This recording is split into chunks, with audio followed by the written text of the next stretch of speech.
الله الرحمن الرحيم إنما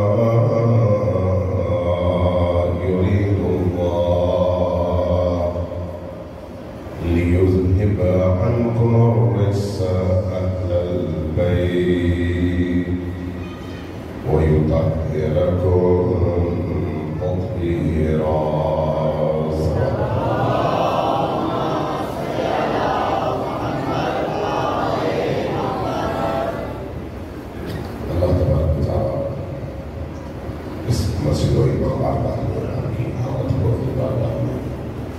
شرف قبولیت عطا فرمائے اور ان ایام میں آپ اہل البیت علیہ السلام کے حوالے سے ان کے ذکر کو، ان کی فکر کو، ان کے پیغام کو، ان کی سیرت کو، ان کی تاریخ کو، ان کی زندگی کے نشیب و فراز کو سنتے ہیں، سناتے ہیں، عام کرتے ہیں، لوگوں کے دلوں کو اہل البیت سے جوڑنے کی کوشش کرتے ہیں۔ دنیا کی عبادات میں بہترین عبادت یہی ہے۔ اللہ تبارک و تعالیٰ اس عبادت کو بھی اپنی بارگاہ میں شرف قبولیت عطا فرمائے۔ یہ یاد رکھیے کہ اللہ کا دین انسان کو عقل اور شعور دیتے ہوئے انسان کی ہدایت کرتا ہے۔ اللہ کا دین انسان کو اندھا نہیں بناتا۔ اللہ کا دین انسان کو آنکھ بند کر کے کسی چیز کو قبول کرنے پر مجبور نہیں کرتا۔ اللہ کا دین انسان کو شعور دینے کے لیے آیا ہے۔ اللہ کا دین انسان کو ادراک، فہم، غور و فکر کی دعوت دینے کے لیے آیا ہے۔ اور جہاں پر بھی غور و فکر کی دعوت ہوگی وہاں پر جہلاء، نادان لوگ اور علم دشمن لوگ اس فکر اور غور و خوض کی دعوت کے مقابلے میں کھڑے ہوں گے اور یقینی طور پر اس کے مقابلے میں اپنی پوری توانائی استعمال کریں گے تاکہ لوگوں کو جاہل کر سکے۔ قرآن کریم کی اب پوری صورتیں پڑھ لیں، جہاں سے بھی پڑھیں، جہاں بھی فرائض کا ذکر ہے فرعون کا، جہاں پر بھی تواغیت کا ذکر ہے طاغوت، جہاں پر بھی اللہ کے مقابلے میں کھڑی قوتوں کا ذکر ہے، وہاں پر آپ کو اللہ کی دعوت کا نہج اور طرح کا نظر آئے گا اور اللہ کے دشمنوں کی دعوت کا نہج اور طرح کا نظر آئے گا۔ اللہ کی دعوت میں جب انبیاء انسانوں کو اللہ کی طرف دعوت دیتے ہیں تو ان کو عقل کی دعوت دیتے ہیں، سوچنے کی دعوت دیتے ہیں، غور و فکر کی دعوت دیتے ہیں، ان کو جہالت سے نکلنے کی دعوت دیتے ہیں، عقل کو مختلف موضوع پر استعمال کرنے کی دعوت دیتے ہیں، ان کو اختیار دیتے ہیں، سوچو اور اس کے بعد رستے کو دیکھو، یہ رستہ ٹھیک ہے یا یہ رستہ ٹھیک ہے، سوچنے کی دعوت دیتے ہیں۔ کون؟ انبیاء۔ اور اس کے مقابلے میں انبیاء کے مقابل جو قوت ہیں جن کو قرآن کہیں داؤد کہتا ہے، کہیں فرعون کے نام سے یاد کرتا ہے، کہیں شداد کے نام سے، کہیں نمرود کے نام سے، کہیں ابو جہل، ابو لہب کے نام سے، ان کی دعوت دیکھیں، وہاں پر آپ کو جبر نظر آتا ہے، وہاں پر آپ کو اختیار نظر نہیں آتا، وہاں پر آپ کو زبردستی نظر آتی ہے۔ جو میں کہتا ہوں وہ مانو ورنہ تمہاری گردن کاٹ دوں، جو میں کہتا ہوں اس کو تسلیم کر لو ورنہ تمہیں جینے کا حق حاصل نہیں ہے۔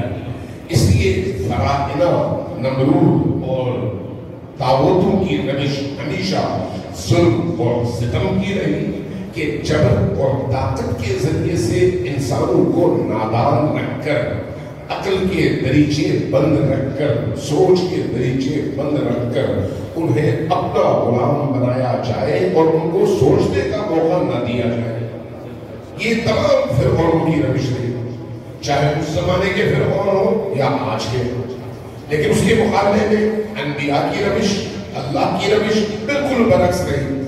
قرآن کریم میں متعدد جگہوں پر قرآن خود کہتا ہے عباد الرحمن، یعنی رحمان کے عبد کون لوگ ہیں۔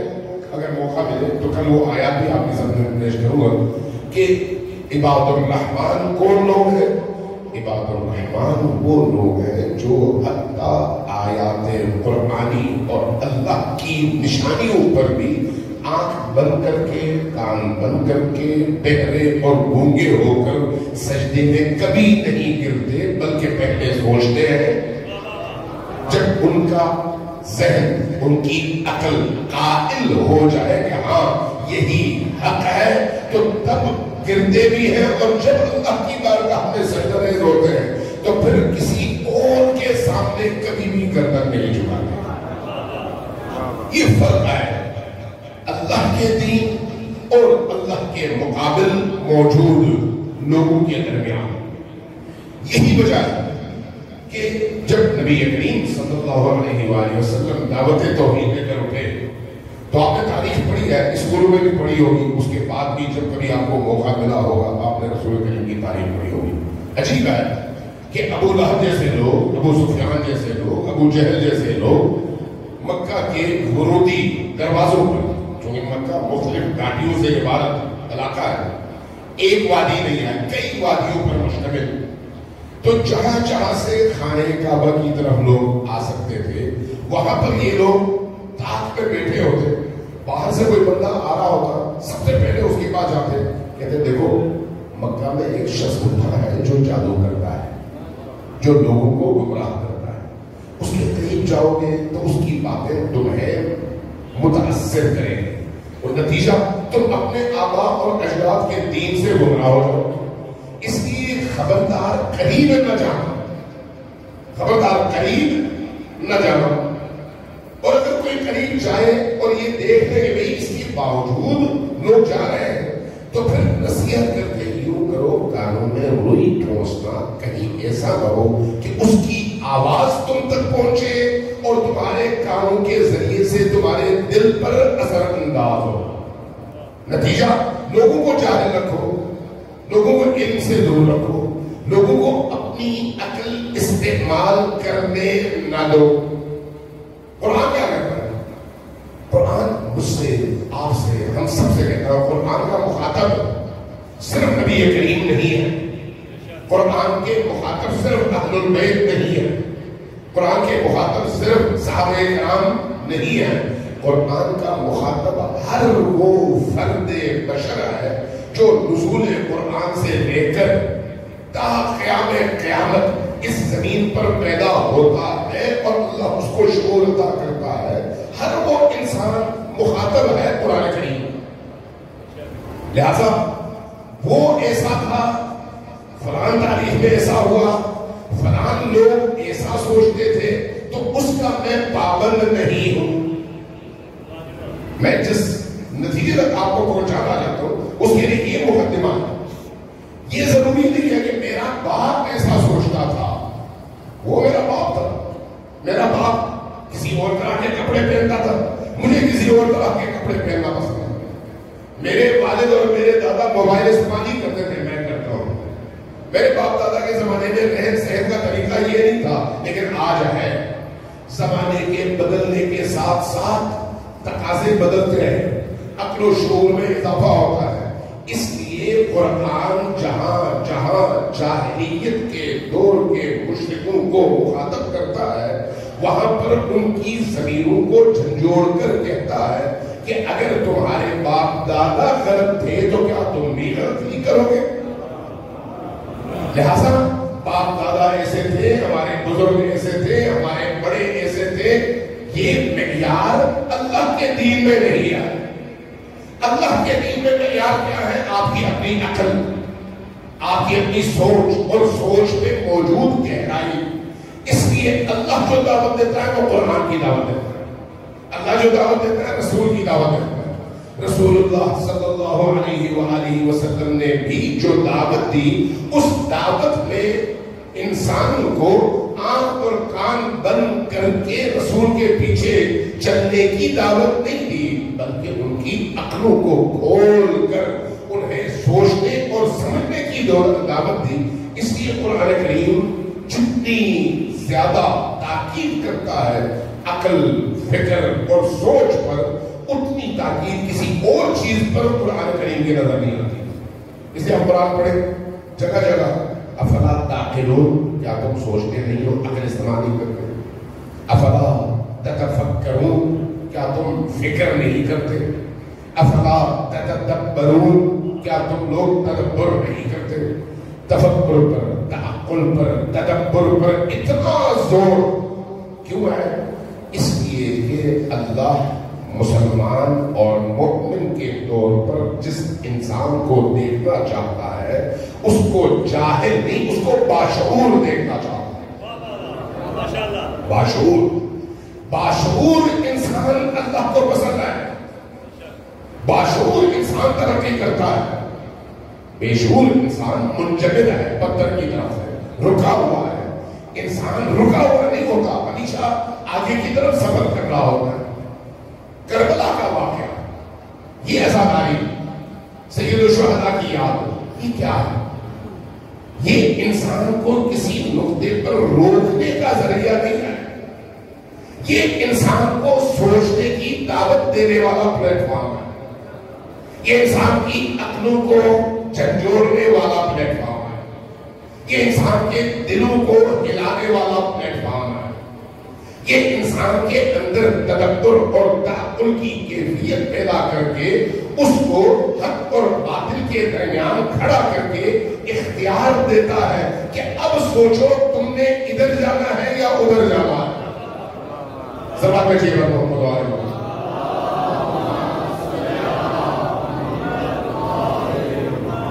اس لیے عزاداری سید الشہداء ائمہ خدا علیہ السلام کی تعلیمات میں اگر آپ غور کریں تو ذکر حسین، عزاداری کا مطلب جو ہے ماتم نہیں ہے، یہ ذہن رکھیے، ماتم اس کا ایک مظہر ہے، علم نکالنا اس کا ایک کلچر ہے، تابوت نکالنا، سینہ زنی کرنا، اس سے متعلق باقی تمام ماتم کے مختلف انداز، یہ علاقائی دونوں طریقے ہیں حسین ابن علی کو یاد کرنے کے۔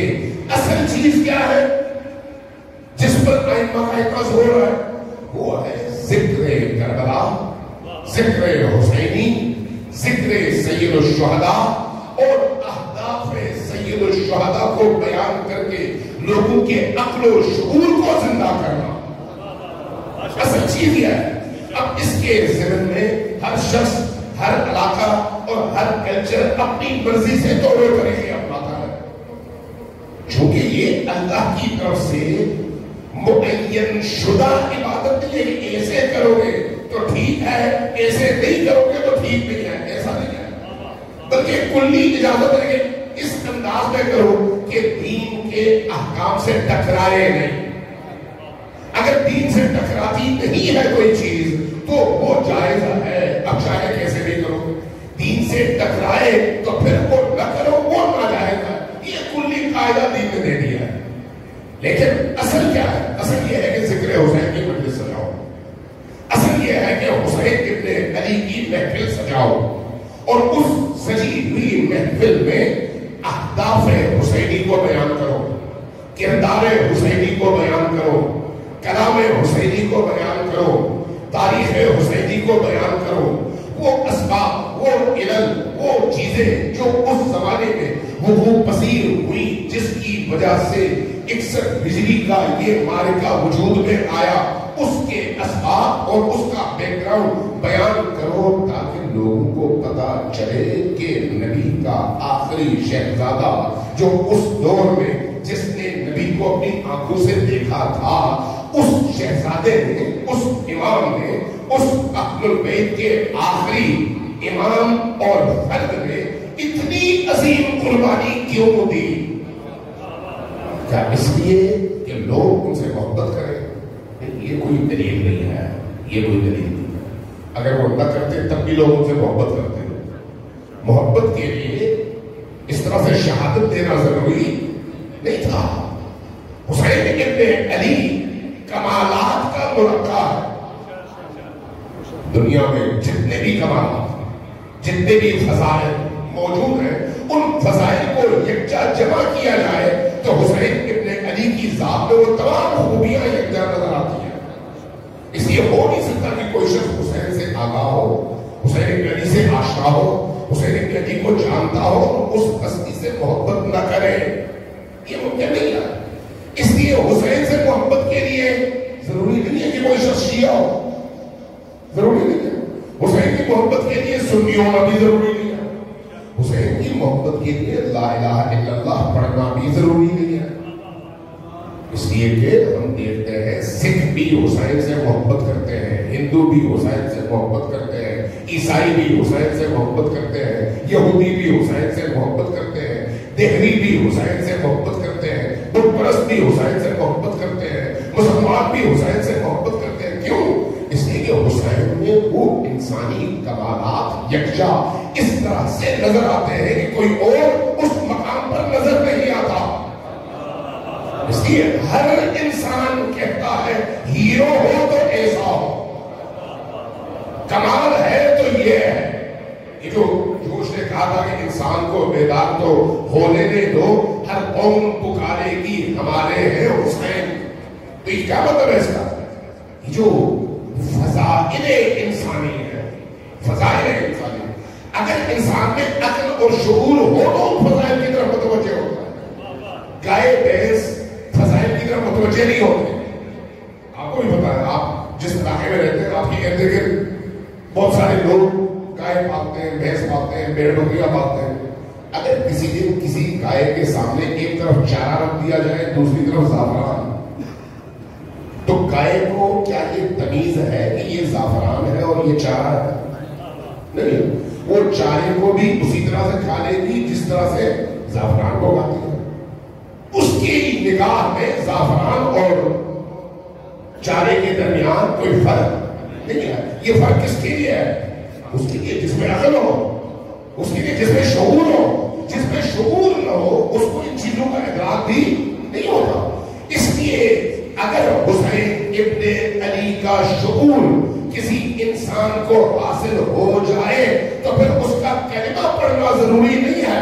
وہ انسان ہے تو محبت کرے گا، وہ انسان ہے تو محبت کرے گا. لیکن جو چیز اہم ہے وہ کچھ اور ہے. وہ کیا ہے؟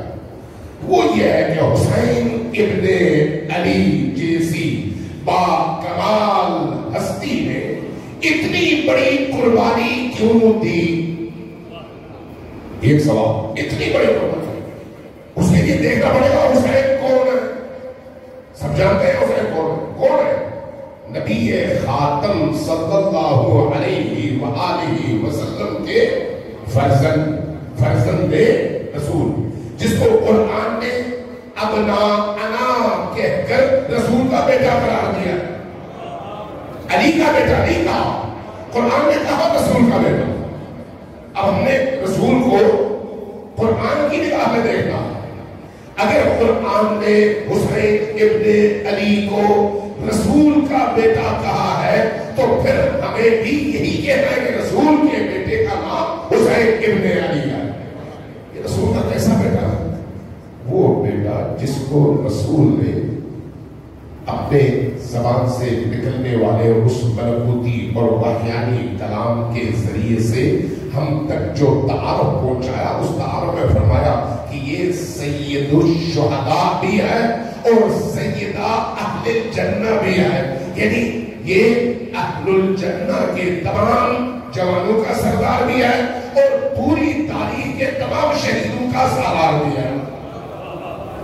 ہم روایت میں پڑھتے ہیں، اہل سنت بھی اس بات کے قائل ہے، شیعہ بھی اس بات کے قائل ہے کہ رسول کریم نے فرمایا کہ جنت میں بوڑھے نہیں ہوں گے، سارے کے سارے جوان ہوں گے.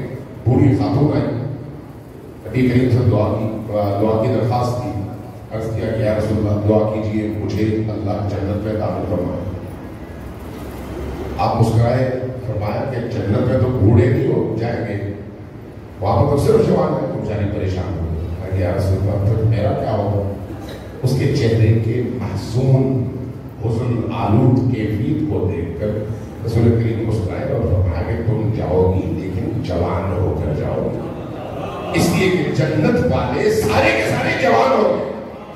اور اس حدیث میں فرمایا الحسن والحسین سیدہ شبابی اہل جنہ، جنت کے جوانوں کے سردار یا حسن ابن علی ہیں یا حسین ابن علی ہیں۔ تو جنت میں سب ہے، جو بھی ابتدا سے لے کر انتہا تک جنت جانے والی شخصیت ہے اس کے سردار کا نام حسین ابن علی ہے۔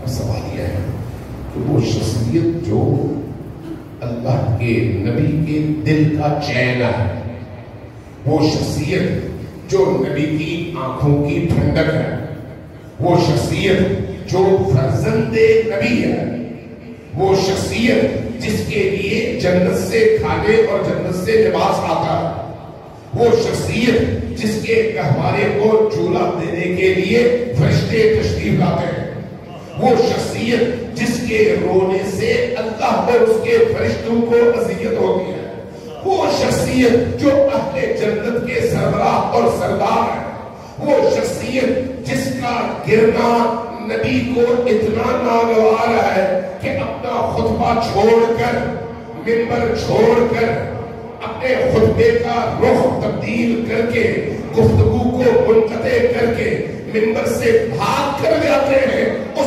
حسین کو اٹھاتے ہیں اور اپنے خطبے کا خیال نہیں کرتے، پوچھتے بیٹا حسین چوٹ تو نہیں لگی؟ یہ کیا ہے؟ کیا ایک باپ کے پدرانہ جذبات ہے؟ لعنت ہے اس شخص پر جو اس کو ایک پدرانہ جذبے کا نام دے کر اس معنوی کیفیت کو چھپانے کی کوشش کرتا ہے۔ قرآن کہتا ہے وَمَا يَنْتِقُ عَنِ الْهَوَىٰ إِنْ هُوَ إِلَّا وَحْيٌ يُوحَىٰ۔ نبی کریم جو سوچتے ہیں الہی ہے، جو کہتے ہیں الہی ہے، جو بولتے ہیں الہی ہے، جو کرتے ہیں الہی ہے۔ جہاں خاموش رہتے ہیں وہاں پر بھی اللہ کی مرضی سے خاموش رہتے ہیں۔ وہ رسول ہے، وہ رسول خود بھی یہ نماز چھوڑ کر جاتے ہیں۔ کیوں؟ بتانا مقصود ہے کہ پہچان لو یہ بچہ کون سا بچہ ہے، یہ بچہ کون سا بچہ۔ اب اس فرزند کو نبی کریم کی رحمت کے کتنے عرصے کے بعد واقع کردار ہونا ہوتا ہے؟ 50 سال، 11 ہجری سے 61 ہجری، ٹوٹل کتنا عرصہ؟ 50 سال۔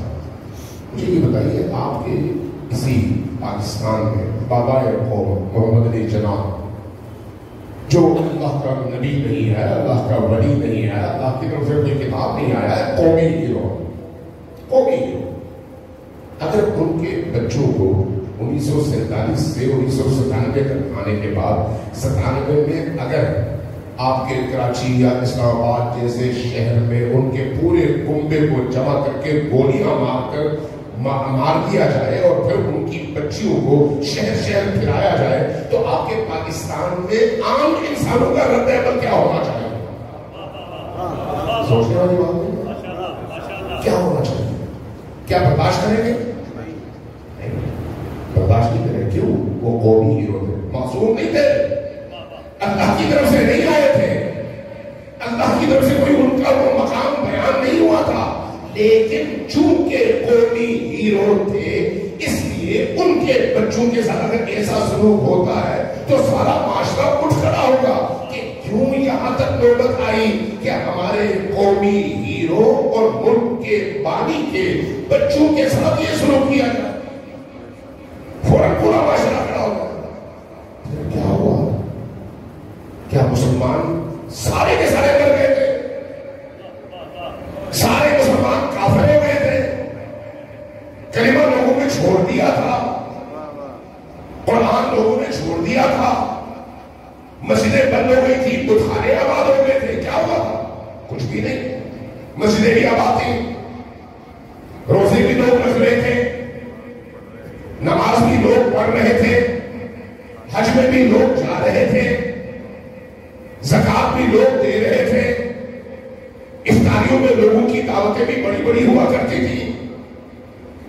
پچھلی جماعتوں میں لوگ بھر بھر کے آتے تھے اور پہلی صف میں جمع اور کھڑے ہونے کے لیے ایک دوسرے سے آگے بڑھنے کی کوشش کرتے تھے.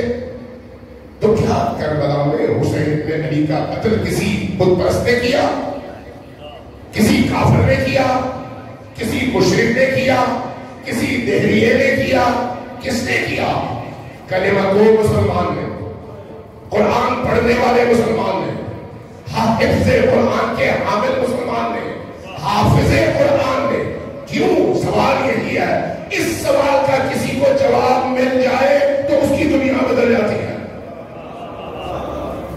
اس سوال کا جواب کہ وہ کیا ہوا جس کی وجہ سے صرف 50 سال میں وہ معاشرہ جو نبی کریم نے تربیت کے ذریعے سے اس کو اس مقام تک پہنچایا تھا کہ اس مقام پر پہنچنے کے بعد وہ اپنی پوری ہستی قربان کرنے کے لیے تیار تھا. وہ معاشرہ، اس معاشرے کے لوگ صرف 50 سال کے تنزل کے نتیجے میں رفتہ نبی کے دین سے دور، رفتہ پہلے دن کبھی بھی بگاڑ پیدا نہیں ہوتی ہے.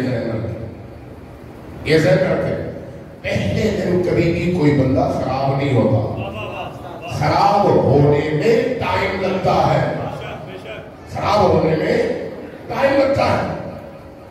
ایک نوجوان کو پھانسی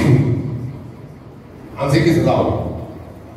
جب پھانسی کی سزا ہوئی تو اس سے اس کی آخری خواہش پوچھی تھی. اس نے کہا کہ میری والدہ کو بلایا. اس والدہ کو بلا کے کہا کہ ذرا قریب آئی. اس نے کہا کہ تمہاری خواہش کیا ہے؟ کہا کہ اس ماں کو میں قریب لانا چاہتا ہوں تاکہ اپنا ایک پیغام دے سکوں. وہ پیغام ہے، ماں کو قریب بلا کے ایک سناٹے دار تھپڑ ماں کے چہرے پہ مارا، اور مارنے کے بعد پیچھے رکھا. کہا کہ تم پھانسی پر چڑھنے جا رہے ہو تو تم اپنی ماں کو مار کر جا رہے ہو. کہا آج اگر میں پھانسی کے تختے پر لٹکنے والا ہوں تو اس کی وجہ یہ ماں ہے. کہا وہ کیوں؟ کہا کہ پہلے دن میں نے صرف ایک انڈا چرایا تھا، ایک انڈا. جب میں گھر آیا تو اس ماں نے مجھے اپریشیٹ کیا، میری حوصلہ افزائی کی. اگلے دن میں مرغی چرا کے آیا، ماں نے میری بڑی تعریف کی اور بڑا حوصلہ افزائی کی. تیسرے دن بکری چرا کے آیا، چوتھے دن گائے چرا کے آیا، پانچویں دن قتل کر کے آیا. آج اگر مجھے پھانسی کی سزا ہو رہی ہے تو پہلے دن انڈے کی چوری پر اگر ماں میرا ہاتھ پکڑ لیتی اور ایک تھپڑ مجھے مارتی تو میں آج پھانسی کے تختے پر لٹکنے والا نہ ہوتا. یہ جو برائی کا سفر ہے یہ پہلے دن انسان پھانسی کے تختے پہ نہیں پہنچتا. معاشرہ بھی ایسا ہی ہے، پہلے دن برائی جنم نہیں دیتی. پہلی برائی جنم دیتی ہے لوگ خاموش، دوسرے دن برائی جنم دیتی ہے لوگ خاموش، تیسرے دن اس سے اگلی برائی جنم دیتی ہے لوگ خاموش، چوتھے دن اس سے اگلی برائی جنم دیتی ہے لوگ خاموش. یہاں تک کہ پھر آہستہ آہستہ وہ معاشرہ برائیوں میں اس طرح سے ڈوب جاتا ہے کہ اب انبیاء قتل ہوتے ہیں لیکن معاشرے کی صحت پر کوئی اثر نہیں ہوتا. ماضی کے معاشروں میں انبیاء کو قتل کیا گیا. قرآن کریم کی آیات ہے، تقتلون الانبیاء. کے قرآن ان لوگوں سے پوچھ رہا تم انبیاء کو قتل کر کے نجات کے خواہاں ہو. تو اگر انبیاء کو قتل کرنے کی نوبت ایک انسانی معاشرے میں پیدا ہوتی ہے تو کب پیدا ہوتی ہے؟ جب اس معاشرے میں برائی کو روکنے والے سو جائیں اور آنکھیں بند کر دیں. برائی کو روکنے والے. اس لیے جب پہلی برائی شروع ہوئی تو اس وقت اگر ہاتھ پکڑ کے روک دیا جاتا تو دوسری برائی کی نوبت نہ آتی. دوسری برائی کو روکا جاتا تو تیسری کی نوبت نہ آتی. لیکن جب علی اور آل علی پر جفا کا پہلا دروازہ کھلا اور اس کو بند کرنے کے لیے امت اٹھی نہیں تو پھر کربلا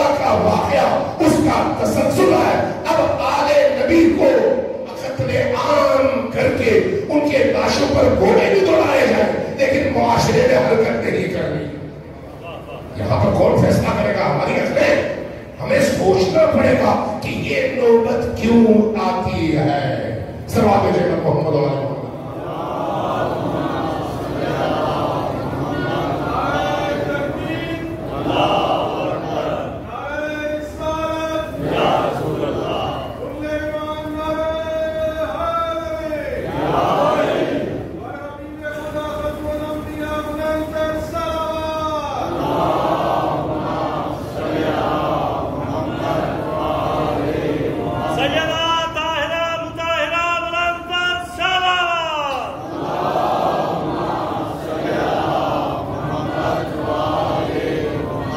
اس لیے یہ بات یاد رکھیے کہ برائی ایک دن میں نہیں آتی.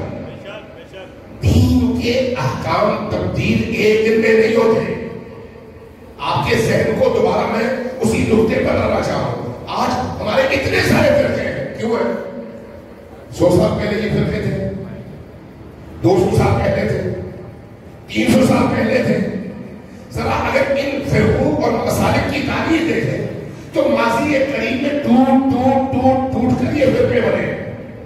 نبی کریم کے دور میں تو کوئی فرقہ نہیں تھا. نبی کریم کے دور میں کوئی فرقہ تھا؟ 2 ہی فرقے تھے. ایک شیعی علی, ایک دشمن علی. نبی کریم کے کلام کو دیکھیں, جس کلام کو اہل البیت کے ذریعے سے بھی ہم تک پہنچایا گیا اور صحابہ کرام کے ذریعے سے بھی ہم تک پہنچایا گیا. علی وشیعتہ هم الفائزون, یہ اہل سنت کی بھی روایت ہے اور شیعوں کی بھی. نبی کریم نے جب تعارف پیش کیا تو فرمایا معیار علی ہے. توجہ ہے آپ, فرمایا معیار علی ہے. آپ بازار جاتے ہیں کوئی بھی چیز خریدنے کے لیے, جب آپ خریدتے ہیں تو اس کو توڑتے تو ہے. کس چیز سے توڑتے ہیں؟ ویٹ سے. ویٹ کا کوئی معیار ہے یا کوئی بھی پتھر لا کے رکھ دیتے ہیں؟ معیار ہے. آپ ہر پتھر لا کر نہیں رکھتے. آپ ٹماٹر توڑنا چاہتے ہیں, اس ٹماٹر کے لیے بھی معیار مخصوص پتھر ہے, ہر پتھر نہیں ہے. چونکہ اس کو معیار بنایا گیا ہے اور یہ معیار انٹرنیشنل معیار ہے. چاہے کسی بھی قوم میں آپ چلے جائیں, آپ افریقہ چلے جائیں یہی معیار ہے, ایشیا آئیں یہی معیار ہے, ٹوبا آئیں یہی معیار ہے, دلی جائیں یہی معیار ہے. اگر آپ نے ناپنا ہے تو میٹر ہے, اور اگر آپ نے تولنا ہے تو کلو ہے. آپ اس معیار کے تحت اس چیز کو تولتے ہیں. اگر اس کے مطابق یہ ہے تو ٹھیک ہے, کم ہے تو غلط ہے. ایسا ہی ایسا ہی اللہ نے کوئی معیار نہیں دیا, اللہ نے بھی معیار دیا. بغیر معیار کے تو اللہ چھوڑتا ہی نہیں ہے. اللہ کا دیا ہوا معیار کیا ہے؟ وہی ہے جو رسول نے ہمیں سمجھایا. شیعہ کو بھی سمجھایا, سنی کو بھی سمجھایا. اور صدر اسلام نے جب نبی زندہ تھے اس وقت یہ معیار سب کے سامنے تھا. ایک معیار یہ ہے, ایک معیار کہ علی مع الحق والحق مع علی. علی حق کے ساتھ ہے اور حق علی کے ساتھ ہے. یہ ایک معیار ہے. شیعہ کا بھی, سنی کا بھی. سنی کو بھی یہی معیار اللہ کے رسول نے دیا اور شیعہ کو بھی یہی معیار اللہ کے رسول نے دیا. یہ جو معیار دیا, اب کسی نے پوچھا ہوگا یا رسول اللہ علی مع الحق والحق مع علی, اب کیسے پہچانے حق کیا ہے, کیسے پہچانے حق کیا ہے؟ چونکہ حق خود معیار ہے. حق کو ترازو کے ایک پلڑے میں رکھ کر باطل کو تولا جاتا ہے کہ آیا اس حق کے معیار کے مطابق ہے یا نہیں ہے. لیکن رسول کریم نے عجیب بات کیا, فرمایا حق کو پہچاننا چاہو تو علی کو دیکھو. حق کو پہچاننا چاہو تو علی کو دیکھو. یہ روایت شیعہ روایت تو نہیں ہے. تمام علماء اہل سنت سے کسی سے بھی جا کر پوچھ لیں, ہماری صحاح کے اندر اور باقی جو منابع روائی ہے, احادیث کی کتابیں ہیں, یہ حدیث سب کو ازبر ہے, سب کو یاد ہے. رسول کریم نے فرمایا علی مع الحق والحق مع علی. علی حق کے ساتھ ہے اور حق علی کے ساتھ ہے. اس کے بعد بس نہیں کیا, رکے نہیں, بلکہ دونوں ہاتھ اٹھائے اور فرمایا اللہم ادر الحق کما دار علی. الہ، حق کا رخ ہمیشہ ادھر موڑتے جدھر علی ہے. یعنی حق کو پہچاننے کا ذریعہ بھی علی کی ذات ہے. آج نوبت کہاں تک پہنچی ہے آپ کے سامنے. اب پانی کو اتنا گدلا کر دیا گیا ہے کہ حق کو تلاش کرنے کے لیے آپ کو بہت زیادہ ڈبکیاں لگانی پڑتی ہے اور بہت زیادہ تحقیق کرنی پڑتی ہے. لیکن اگر آپ قرآن کی طرف جائیں، اگر آپ احادیث کی طرف جائیں، اگر آپ سیرت نبوی کی طرف جائیں، اگر آپ سیرت اہل البیت کی طرف جائیں، تو آپ کو پہچاننے میں کوئی مشکل نہیں ہوتی. بڑی آسانی کے ساتھ آپ پہچان سکتے ہیں کہ ہمارے لیے حق کا معیار کیا ہے. حق کا معیار کیا ہے؟ ایک اور سوال ہے جی محمد اللہ کو.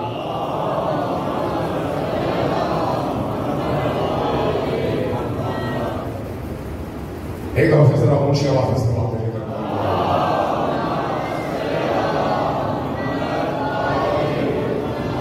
ایک بات کر کے اپنی بحث اپنی گفتگو آج ختم کر دیں. چونکہ مقدمتاً جو گفتگو تھی وہ ذرا ہو سکتا ہے طولانی ہو گئی. ہماری نمازوں کی قبولیت کا معیار کیا ہے؟ قبولیت نہ کہیں، صحیح ہونے کا معیار کیا ہے؟ اگر کوئی شخص نماز میں سورۃ الحمد نہ پڑھے تو اس کی نماز ہے. ٹھیک، شیعہ سنی سب کی نگاہ میں وہ نماز نہیں ہے. اگر قبلہ رخ نہ ہو اور نماز پڑھے، نماز ہے نہیں ہے. بغیر وضو کے نماز پڑھے، نماز ہے نہیں ہے. اگر لباس نجس ہو، وہ پاک کر سکتا ہو، اس کے پاس ٹائم بھی ہو، دوسرا لباس بھی ہو، لیکن اس کے باوجود وہ نجس لباس پہ نماز پڑھے، اس کی نماز ہے نہیں ہے. کیوں؟ نماز کے صحیح ہونے کے کچھ معیارات. ایسے نماز کے صحیح ہونے کے کچھ معیارات. انہی معیارات میں سے ایک معیار کیا ہے؟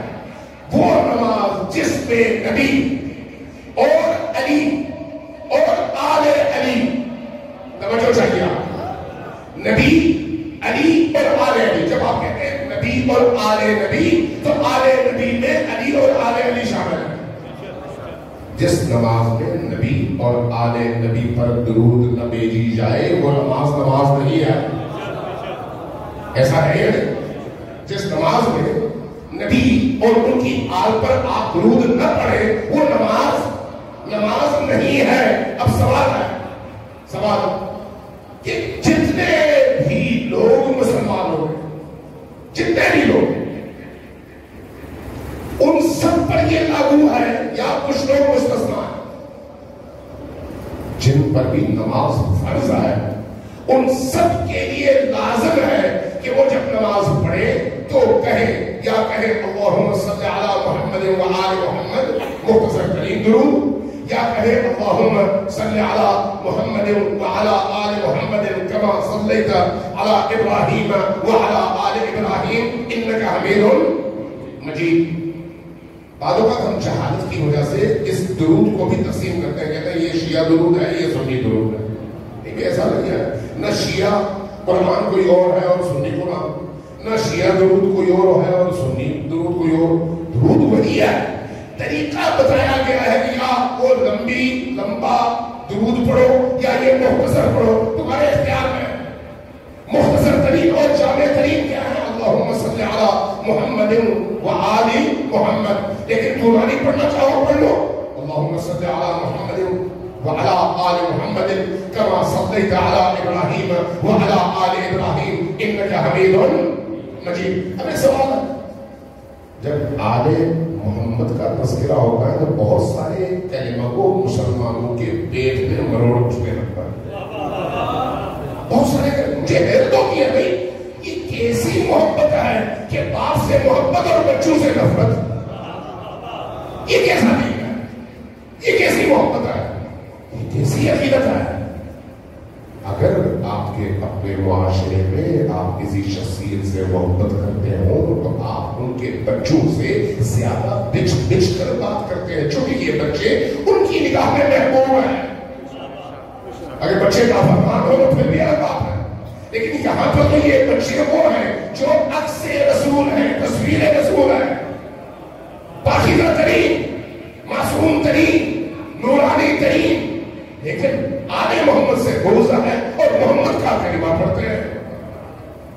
کہو تو حیرت ہوتی ہے.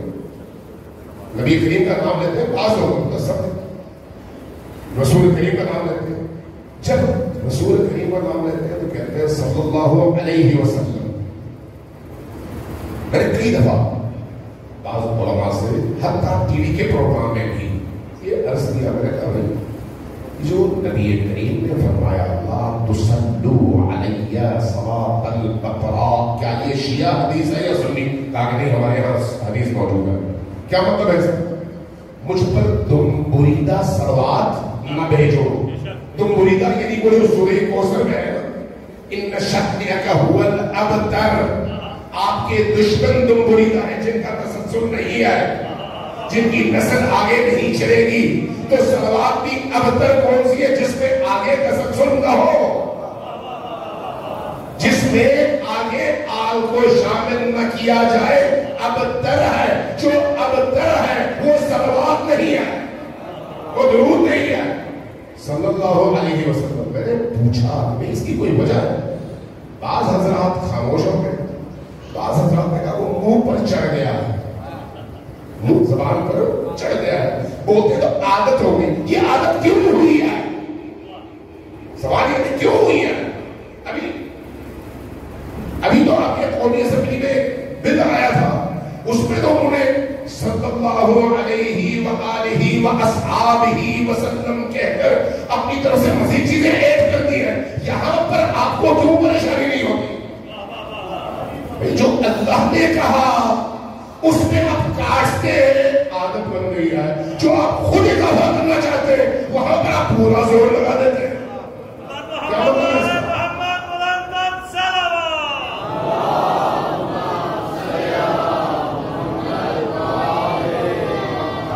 دین میری مرضی کا نام نہیں ہے, دین میری پسند اور ناپسند کا نام نہیں ہے.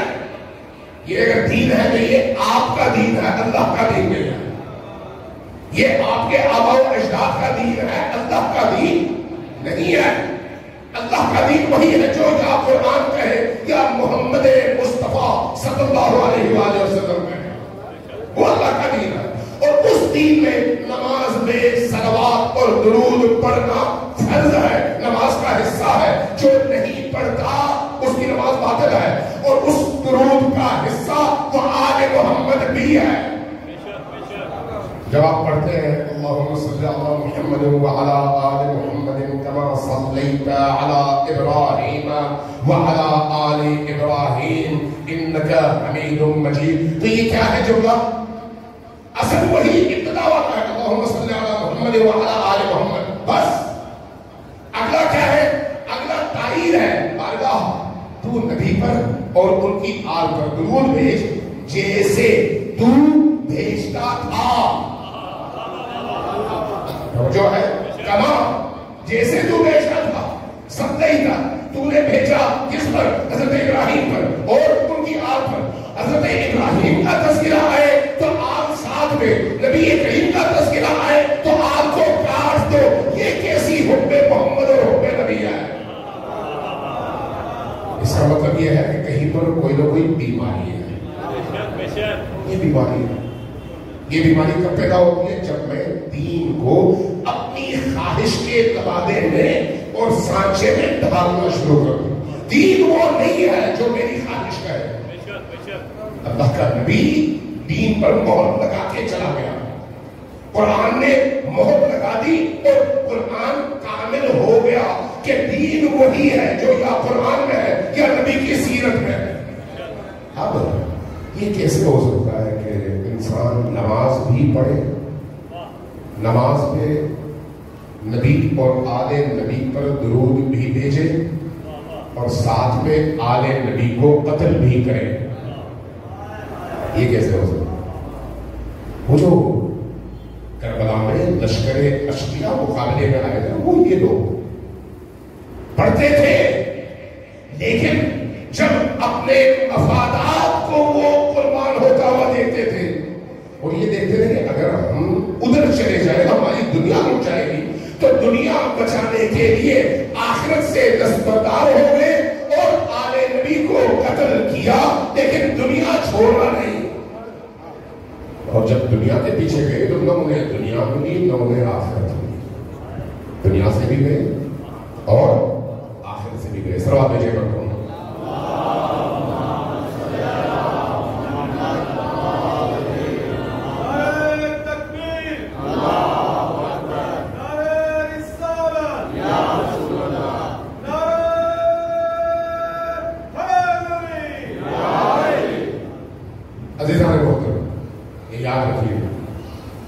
ازاداری سید الشہداء صرف کچھ لچھیدار باتیں سننے کے مجمع کا نام نہیں ہے.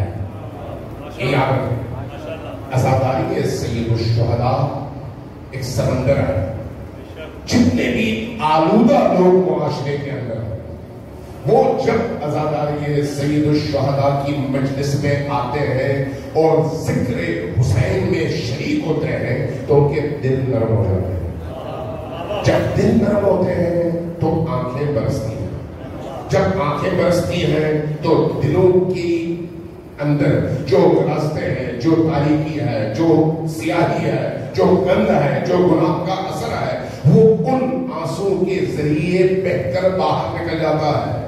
نتیجتاً انسان جب حسین ابن علی اور حسین کے بچوں پر روتا ہے تو اس کی روح میں نورانیت آ جاتی ہے، اور اس نورانیت کی وجہ سے وہ جب پلٹتا ہے تو پھر گناہ کا رخ نہیں کرتا، عبودیت اور اطاعت کا رخ کرتا ہے. اس لیے عزاداری سید الشہداء گناہ کے دروازے بند کرنے اور اللہ کی طرف سفر کے رستے پر استقامت کا نام ہے. اس لیے عزاداری سید الشہداء انسان کو نورانیت عطا کرتی ہے، تاریکی نہیں. انسان کو شعور عطا کرتی ہے، جہالت نہیں. انسان کو اللہ اور اس کے رسول سے جوڑتی ہے، کاٹتی نہیں ہے. انسان کو ظالموں سے دور کرتی ہے اور مظلوموں کے ساتھ کھڑا کرتی ہے. عزاداری سید الشہداء کی یہ خوبی ہے، یہ صلاحیت ہے. اس صلاحیت کو اگر آپ اپنے اجتماعات میں پیدا کر سکیں تو پھر آپ کا اجتماع عزاداری سید الشہداء. اگر وہ اجتماع، وہ مجلس، اس مجلس میں شریک لوگوں کے دلوں کو حسین سے جوڑ سکے، ان کے قلوب کو نورانی کر سکے، ان کے گناہوں کا خاتمہ کر سکے، انہیں توبہ کے لیے آمادہ کر سکے. اس لیے کہ حسین کی مجلس اللہ کی بارگاہ میں دنیا کی پسندیدہ ترین مجلس ہے. پسندیدہ ترین وہ مجلس جہاں پر اللہ کے فرشتے آتے ہیں، وہ مجلس جہاں پر اللہ کی رحمتوں کا نزول ہوتا ہے، وہ مجلس جہاں پر نور بکھرتا ہے، وہ مجلس جس کو فرشتے بھی رشک کی نگاہ سے دیکھتے ہیں. اس مجلس میں آنے کے بعد انسان کو اندر سے پاک ہونا چاہیے اور پوری طاقت سے اہل بیت علیہ السلام کے قدموں سے وابستہ ہو جانا چاہیے. چونکہ اگر اہل بیت ہے تو ہماری آخرت ہے، وہ نہیں ہے تو ہم خسر دنیا والآخرہ. نبی کو راضی کرنے کا دروازہ نبی کے بچے ہیں. توجہ ہے آپ کی؟ نبی کو راضی کرنے کا دروازہ نبی کے بچے ہیں، نبی کے بچوں کے قاتل نہیں، نبی کے بچوں سے بغض رکھنے والے نہیں. اس لیے یہ نہیں ہو سکتا کہ آپ نبی کے بچوں سے بھی محبت کریں اور ان کے قاتلوں سے بھی محبت کریں. یہ نہیں ہو سکتا. ایک نیام میں دو تلواریں نہیں ہو سکتی. نجس اور پاک کو ایک برتن میں جمع نہیں کیا جا سکتا. جو بھی دشمن علی اور آل علی ہے نجاست ہے، نجاست سراپا نجاست. چاہے وہ حافظ قرآن ہو نجاست ہے، چاہے وہ قاری قرآن ہو نجاست ہے. اس لیے خود نبی کریم نے فرمایا رب طالل القرآن والقرآن یلعنہ. کتنے ایسے قاری قرآن ہیں جن پر قرآن لعنت بھیج رہا ہوگا،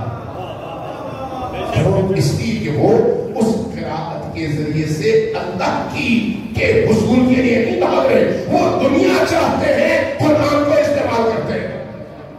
جیسے آج بھی بہت سارے لوگ ہیں اسی منبر پر انہی خطابت کے محاذوں پر، انہی محرابوں پر، انہی مسندوں پر بیٹھتے ہیں. کیا کرتے ہیں؟ امت کو لڑاتے ہیں، نفرتوں کا بیج بوتے ہیں، لوگوں کو ایک دوسرے سے دور کرتے ہیں، اہل البیت کے حوالے سے بغض اور اناد کو پھیلاتے ہیں۔ یہ سارے کے سارے کام ابلیسی، یہ سارے کے سارے کام شیطانی۔ سہارا کس کا لیتے ہیں؟ شیطان۔ سہارا کس کا لیتے ہیں؟ قرآن کا۔ سہارا کس کا لیتے ہیں؟ پگڑی کا۔ سہارا کس کا لیتے ہیں؟ ممبر رسول کا۔ سہارا کس کا لیتے ہیں؟ مصلی کا۔ تو یہ مصلی بھی جہنم کا باعث ہے، یہ قرآن بھی جہنم لے جانے کا باعث ہے۔ قرآن ہدایت کا ذریعہ ہے، لیکن اگر انسان اس کو اپنی گمراہی کے لیے استعمال کرے تو پھر قرآن زبردستی انسان کو ہدایت تک نہیں پہنچاتا۔ ایسا نہیں ہے۔ اس لیے عزاداری سید الشہداء اور مجلس حسین کو نورانی مجلس ہونا چاہیے۔ یہ جو نورانی مجلس ہے، اس کے لیے ایک شرط ہے کہ آنے والے کا دل اناد سے پاک، بغض سے پاک۔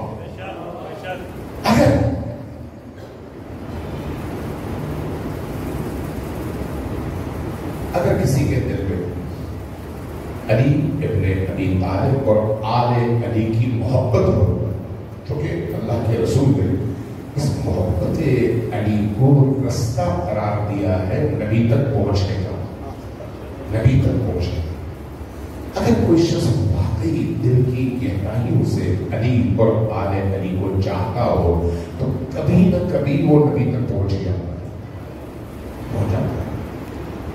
یہ کیسے دل ہے؟ یہ وہ دل ہے جب کائنات کا ذرہ ذرہ آل علی کے غم میں مغموم ہے، محزون ہے، نڈھال ہے، اشکبار ہے، اشکبار۔ یہ وہ ایام ہے عاشور کے بعد سے لے کر تا دمشق، اس سفر میں اہل البیت پر جو گزری ہے وہ اپنی نوعیت کی ایک ایسی داستان ہے کہ اگر وہ اہل البیت نبی ہوتے تو انسان خون کے آنسو ہوتا، خون کے آنسو ہوتا۔ وہ تو اہل البیت تھے، وہ تو نبی کے گھر والے تھے، وہ نبی کے دل کے پارے تھے، ان کے ساتھ احساس کو۔ حمید ابن مسلم کربلا کے مورخین میں سے مورخ ہے جو ہے لشکر عمر سعد میں، لیکن واقعات کو قلم بند کرتا ہے، لکھتا ہے، اس سے پھر بہت سارے لوگوں نے آگے نقل کیا ہے۔ ایسے بہت سارے راوی ہیں جو ادھر تھے اور لکھ رہے تھے، کچھ ادھر کے جن میں سے خود ائمہ اہل بیت علیہ السلام نے نسل در نسل ان واقعات کو اپنے آبا کے سلسلے سے نقل کر کے زندہ رکھا اور ہم تک پہنچایا۔ حمید کہتا ہے کہ شام عاشورہ، عصر عاشور، میں نے ایک عجیب منظر دیکھا۔ حسین ابن علی اکیلے رہ گئے۔ جب آپ اکیلے رہ گئے، علی اصغر بھی شہید ہو چکے، علی اصغر بھی شہید ہو چکے۔ اس شہید بچے کو خیمے تک پہنچانے کے بعد آپ واپس میدان میں آئے۔ ایک دفعہ آپ نے اپنے چاروں طرف دیکھا، چاروں طرف دیکھنے کے بعد ایک جملہ میں نے سنا جو حسین ابن علی کی زبان مبارک سے نکلا، اور یہ جملہ دل کو چیر دیتا تھا۔ فرمایا این العباس، عباس کہاں ہے؟ پھر فرمایا این علی الاکبر، علی اکبر کہاں ہے؟ این القاسم، قاسم کہاں ہے؟ ایک ایک کر کے این الحبیب، حبیب کا نام لیا، باقی اصحاب کا نام لیا۔ اس اکیلے پن میں ایک دفعہ آپ کی زبان سے ایک ندا بلند ہوئی، حل من ناصر ینصرنی، کیا کوئی ہے جو اس اکیلے حسین کی مدد کر سکے؟ کہ میں یہ مناظر دیکھ رہا اور میں تڑپ رہا تھا کہ فرزند رسول پر یہ وقت آ گیا کہ حسین اکیلے ہیں اور ان کے چاروں طرف ان کے عزیز ترین افراد کی لاشیں ہیں اور ان لاشوں کے ٹکڑے ہیں۔ کہتا ہے یہ وقت بھی گزر گیا، حسین شہید ہو گئے۔ جب حسین شہید ہو گئے تو میں نے دیکھا لشکر اشقیاء کا رخ حسین کے خیموں کی طرف ہو گیا۔ جب لشکر نے خیموں کا رخ کیا تو میں نے ایک منظر دیکھا، یہ آگ لے کر گئے، پہلے خیموں کو لوٹا اور اس کے بعد خیموں کو آگ لگانا شروع کر دیا۔ اب جب خیمے چلنے لگے تو میں نے فاطمہ کی اولادوں کو روتے ہوئے ان خیموں سے باہر آتے دیکھا. یہ چھوٹے چھوٹے بچے تھے جو پکار رہے تھے واہ محمدہ واہ جدہ واہ علیہ، پکارتے تھے، روتے تھے اور صحرا میں بکھرتے تھے اور تاریکیوں میں گم ہو جاتے تھے. میں نے یہ منظر دیکھا. ایک دفعہ میری نگاہ ایک خیمے پر پڑی.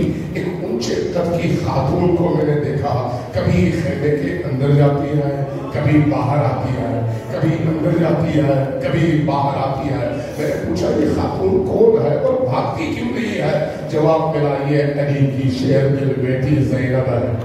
میں نے پوچھا بھاگتی کیوں نہیں ہے؟ جواب ملا اندر سید الساجدین زین العابدین غشی اور بیماری کے عالم میں پڑے ہوئے ہیں، چھوڑ کر جا نہیں سکتی، اس لیے رکی ہوئی ہے اور پریشان. کہتا ہے میں نے ایک منظر ایسا دیکھا کہ کچھ خواتین نے آ کر زینب سلام اللہ علیہا کی مدد کی اور اس بیمار جوان کو کندھوں پر اٹھایا. باقی خواتین نے سہارا دیا. جیسے ہی یہ خیمے سے باہر نکلے اس خیمے تک بھی آگ پہنچ گئی اور خیمہ جل اٹھا. اب میں نے ایک عجیب منظر دیکھا.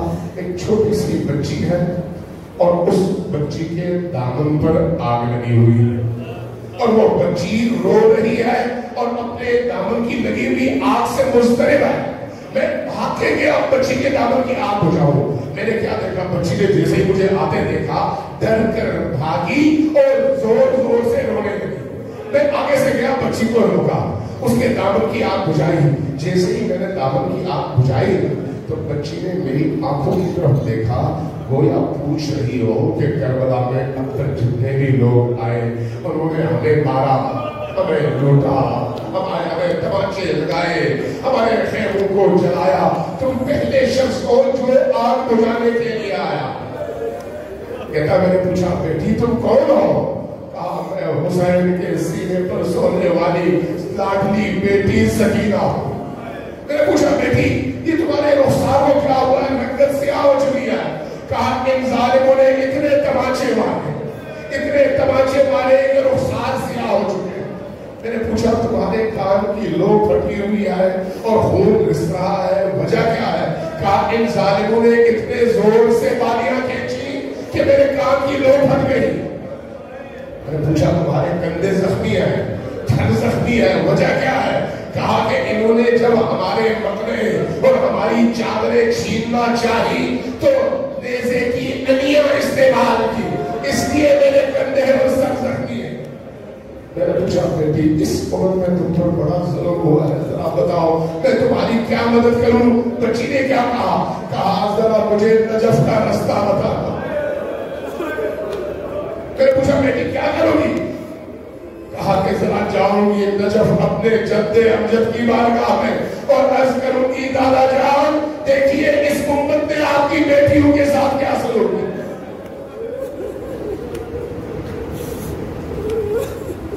إنا لله وإنا إليه راجعون وسيعلم الذين ظلموا أي منقلب يوم الدين. نسألك اللهم ونعوذ باسمك العظيم الأعظم الأعظم الأجل الأكرم. ان اشک آلود نگاہوں کے ساتھ اور ٹوٹے ہوئے دلوں کے ساتھ جو بھی دعا مانگی جاتی ہے اللہ تبارک و تعالیٰ ذکر حسین کے صدقے میں ان دعاؤں کو شرح قبولیت عطا کرتا ہے. تو اس لیے مل کر 10 مرتبہ اللہ کو پکارتے ہیں یا اللہ. اونچی آواز سے پکاریے یا اللہ یا اللہ یا اللہ یا اللہ یا اللہ یا اللہ یا اللہ یا اللہ یا اللہ یا یا رحمان یا رحیم یا مقلب القلوب ثبت قلوبنا علی دینک. خدایا ہماری اس قریب عبادت کو اپنی بارگاہ میں شرف قبولیت عطا فرما. خدایا ہمارے دلوں کو تمام گناہوں سے پاک فرما. اللہ ہماری آنکھوں کو، ہماری سماعتوں کو، ہمارے قلوب کو، ہمارے سارے وجود کو حرام سے اور آلودہ تمام اعمال سے پاک فرما. اللہ ہمیں توبہ کرنے کی توفیق عطا فرما. اللہ ہماری توبہ کو اپنی بارگاہ میں شرف قبولیت عطا فرما. اللہ علی اور آل علی کی محبت کو ہمارے دلوں کی روشنی کا باعث قرار دے. اللہ علی کو ہمارا شفیع، ہمارا مونس، ہمارا ہمدم قرار دے۔ اللہ نبی کریم کے قلب مبارک کو ہم سب سے راضی فرما۔ اللہ جتنے بھی لوگ دنیا میں تیرے دین کے لیے میدان برسر پیکار ہے، تیرے دین کی سربلندی چاہتے ہیں، ان سب کو فتح و نصرت عطا فرما۔ اللہ جو لوگ بیمار ہیں انہیں شفائے کامل، شفائے عاجل عطا فرما۔ جو لوگ پریشان حال ہیں ان کی پریشانیوں کو دور فرما۔ اللہ جن کے گھروں میں اولادیں نہیں ہیں ان کو تجھے حضرت علی اصغر کا واسطہ ہے، سید الشہداء کے اس پاکیزہ خون کا واسطہ ہے، ان بے اولادوں کو اولاد صالح نصیب فرما۔ اللہ جب تک ہم جیتے ہیں ہمیں نبی کریم اور اہل البیت کی راہ پر استقامت نصیب فرما۔ اللہ موت سے پہلے توبہ کی توفیق نصیب فرما۔ اللہ قبر کی تاریکیوں میں نبی کریم اور آل نبی کی زیارت بھی اور شفاعت بھی ہمیں نصیب فرما۔ اللہ برزخ کی زندگی میں آل محمد کا سایہ نصیب فرما۔ اللہ عالم محشر میں بیبی دو عالم حضرت فاطمہ الزہرا سلام اللہ علیہا کی شفاعت ہمیں نصیب فرما۔ اللہ جن عزیزوں نے آج کی اس مجلس کے لیے اہتمام کیا اور جن جن لوگوں نے دعوے درمے سخنے ان کا ساتھ دیا، کسی نے دری بچھائی، کسی نے امام بارگاہ سجائی، کسی نے کچھ اور کیا، جس نے جتنی بھی محنت کی ان سب کو اجر عظیم عطا فرما۔ اللہ جس خاندان نے شمسی برادران نے اس مجلس کا اہتمام کیا ہے ان کے تمام مرحومین کو شہدائے کربلا کے ساتھ محشور فرما۔ اللہ ہم سب کے گناہوں کی بخشش فرما۔ ہم سب کے تمام مرحومین جتنے بھی گزشتہ ارواح ہیں جو دنیا سے اٹھ گئے ان سب کے ایصال ثواب کی نیت سے اور خصوصاً بانیان مدرس کے تمام مرحومین کے ایصال ثواب کے لیے مل کر ایک دفعہ سورہ حمد اور 3 بار سورہ اخلاص کی تلاوت کیجیے۔ بسم اللہ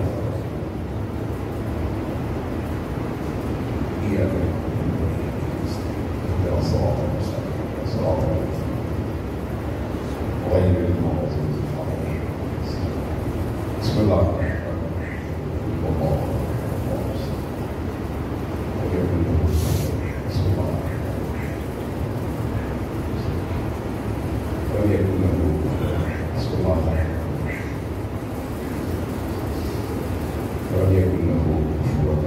تمام دعاؤں کی اجابت کے لیے دعا کی قبولیت کی کنجی محمد و آل محمد پر درود بھیجنا ہے۔ اس لیے سب مل کر پوری قوت کے ساتھ بلند آواز سے 3 بار صلوات